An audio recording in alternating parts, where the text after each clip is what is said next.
ওই ওই ওই।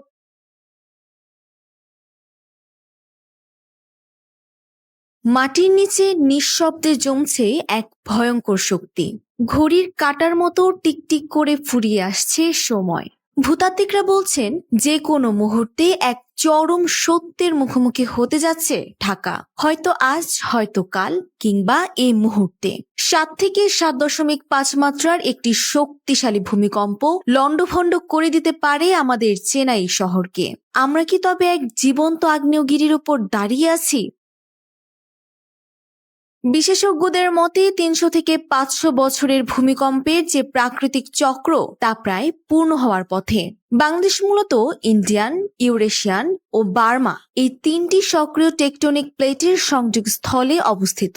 বিশেষ করে ঢাকার তলদেশে থাকা মধুপুর ফল্ট এবং উত্তর পূর্বাঞ্চলের ডাউকে ফল্টে দীর্ঘদিন ধরে জমে থাকা ভূচাপ এখন বিস্ফোরণমুখ। সম্প্রতি নরসিংদীর 5.7 মাত্রার কম্পন কিংবা ভেনেজুয়েলার 7.2 মাত্রার বিপর্যয় আমাদের জন্য বড় এক সতর্কবার্তা।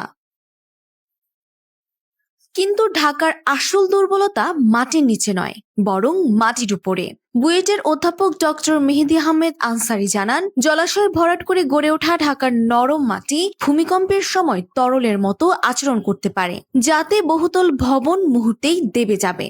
রাজুকের এক ভয়াবহ পরিসংখ্যান বলছে 7 মাত্রার ভূমিকম্প হলে শহরের 21 লাখ স্থাপনার মধ্যে প্রায় 72,000 ভবন পুরোপুরি ধসে পড়বে, আর চোখের পলকে প্রাণ হারাতে পারে 3 থেকে 4 লাখ মানুষ।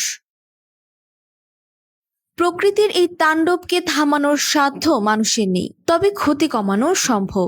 বিল্ডিং কোড কঠোরভাবে মেনে চলা, ঝুঁকিপূর্ণ ভবন সংস্কার এবং উদ্ধার সক্ষমতা বাড়ানোর এখনই শেষ সময়। আজ যদি আমরা জেগে না উঠি, তবে কালকের সকালটি হয়তো ঢাকার জন্য এক অনন্ত অন্ধকার নিয়ে আসবে।